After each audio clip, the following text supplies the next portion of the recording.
April 17th through 19th, 1961 left an indelible, brass-tasting wound. The Bay of Pigs invasion, a CIA-backed assault on Cuba that ended in humiliating surrender and pushed Fidel Castro closer to the Soviet Union. By the early 1960s, Castro had cemented an ideological and military tie to Nikita Khrushchev's Moscow, turning Havana into a radiant but precarious outpost barely 90 miles from Key West and within ominous range of the American mainland. Strategically, a Soviet foothold on Cuba threatened to upend the balance of terror. Medium-range ballistic missiles or other nuclear-capable platforms placed on the island could reach Washington, D.C. and much of the continental United States in minutes, collapsing the geography of deterrence. American policymakers felt that pressure acutely. President John F. Kennedy not only inherited the Bay of Pigs failure, but also faced a public and military appetite for a firm response to any direct Western Hemisphere threat. U-2 high-altitude reconnaissance aircraft and the CIA's photographic analysts became the United States' eyes. Sobriety and precision replaced rumor. Signals intelligence, human sources, and overflight imagery formed the mosaic Washington relied on to discern Soviet intent and capability. The stage was set, taut as a wire, for a confrontation that would test strategy, courage, and the fraying conventions of superpower restraint. On October 14, 1962, a Lockheed U-2 flown by Major Richard S. Heiser pierced the velvet blue Cuban sky and returned to Langley with photographs that would change history. CIA analysts in Washington worked through the night, examining high-resolution frames and identifying unmistakable hardware. Soviet R-12 medium-range ballistic missiles, NATO designation SS-4 Sandal, missile transport erector vehicles, fueling installations, and construction that could not be explained as merely defensive.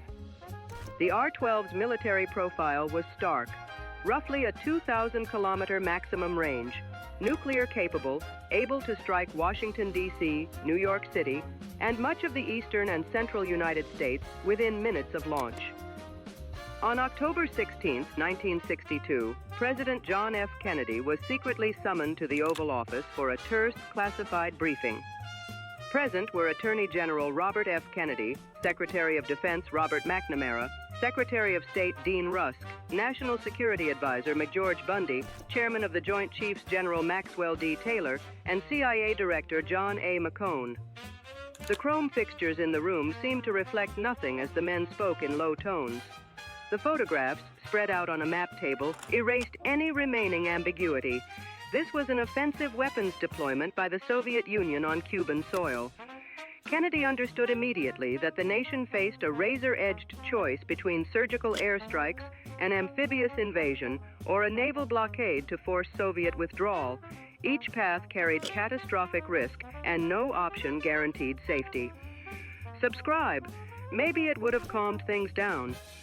Within hours, he ordered the creation of a small, clandestine executive committee of the National Security Council to craft urgent strategy. The White House moved from stunned appraisal to furious, disciplined planning, setting the nation on a trajectory toward a high-stakes confrontation. From October 16th through October 22nd, the Executive Committee of the National Security Council, EXCOM, met in hurried, hushed sessions at the White House, weighing choices with the gravity of a tribunal. General Curtis LeMay pressed for immediate, crippling airstrikes to crater the R-12 launchers and destroy supporting infrastructure before they became operational. He argued bluntly that aerial force was the quickest way to eliminate the threat. Chairman of the Joint Chiefs Maxwell D. Taylor and several other Joint Chiefs urged a full amphibious invasion to occupy Cuba and guarantee permanent denial of Soviet military presence. Attorney General Robert F. Kennedy, Secretary of Defense Robert McNamara, and Secretary of State Dean Rusk countered with sober, precise appraisals. Strikes would likely kill Soviet personnel and might invite direct Soviet retaliation, and an invasion would produce heavy American and Cuban casualties and could escalate to a nuclear exchange with Moscow's long-range assets. McNamara laid out operational realities and logistic risks, while McGeorge Bundy and legal advisors sketched the diplomatic and United Nations consequences of each option. Council warned that a declared naval blockade could be treated as an act of war under customary international law, closing off an important diplomatic avenue. Privately, Robert Kennedy met Soviet Ambassador Anatoly Dobrynin on October 18th to float a back-channel offer assurances against invasion in exchange for withdrawal of the missiles, a narrow, clandestine thread of negotiation.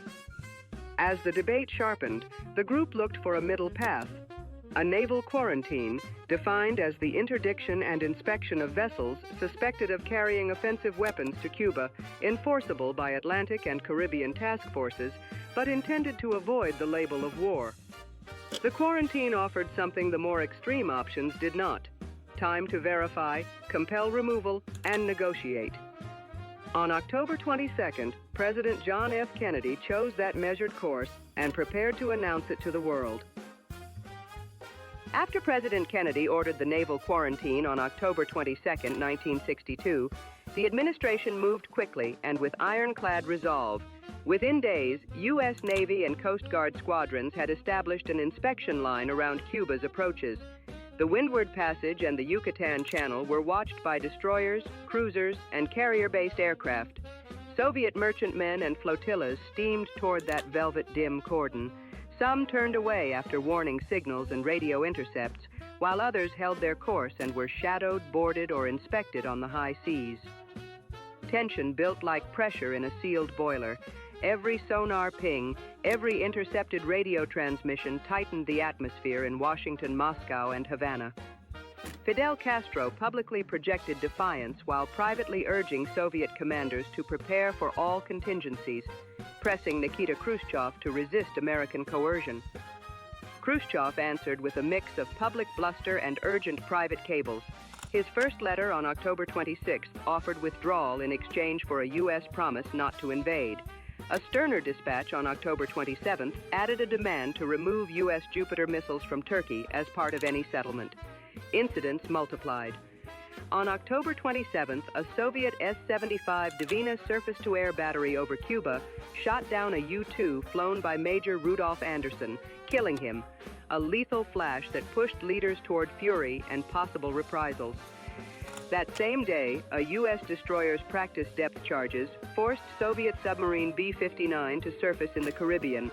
Its captain and political officer prepared a nuclear-tipped torpedo until flotilla commander Vasily Arkhipov refused authorization, an act historians later called decisive in averting nuclear war. Back-channel diplomacy, Anatoly Dobrynin, Robert Kennedy, and Robert McNamara raced to translate Brinkmanship into bargains, even as naval forces squared off, building inexorably toward the moment when one misstep would shatter strategic restraint. After several near misses and the steady calm of Vasily Arkhipov, the crisis turned decisively in a rush of cables and secret talks between October 26 and October 28, 1962. On October 26, Nikita Khrushchev sent a conciliatory letter proposing the withdrawal of Soviet R-12 missiles in return for an explicit U.S. pledge not to invade Cuba. On October 27, he sent a firmer message that added a secret Soviet request: remove the U.S. Jupiter missiles from Turkey. The crisis pivoted that night when Attorney General Robert F. Kennedy summoned Soviet Ambassador Anatoly Dobrynin to the Justice Department and laid out Washington's counteroffer. Kennedy said President John F. Kennedy would publicly pledge not to invade if Moscow dismantled the missile sites. Privately, he accepted the need to arrange the quiet removal of the Turkey-based Jupiters at a later date. That compact, a public non-aggression pledge in exchange for discreet reciprocity, gave both capitals a face-saving exit. On October 28, Khrushchev publicly announced the dismantling and return of the missiles and warheads to the USSR. Soviet technicians began supervised removals at the U-2 identified sites, and Washington accepted the terms and moved to de-escalate, setting the stage for verification and the eventual lifting of the quarantine.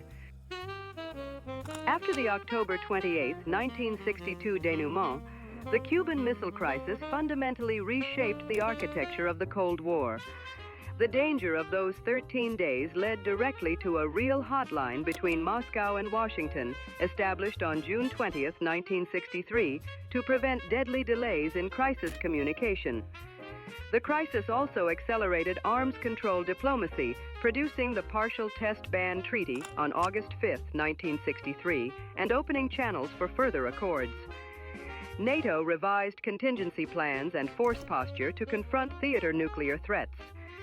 Soviet-Cuban relations became more complicated. Moscow assured Havana's security, but criticized unilateral gambits, leaving Cuban leaders uneasy. The episode formalized doctrines of secrecy, executive control, and layered back-channel negotiation centered on presidential responsibility.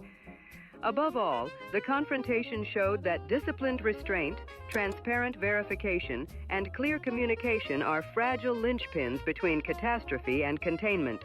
How will leaders shoulder that burden, and will institutions remember these lessons?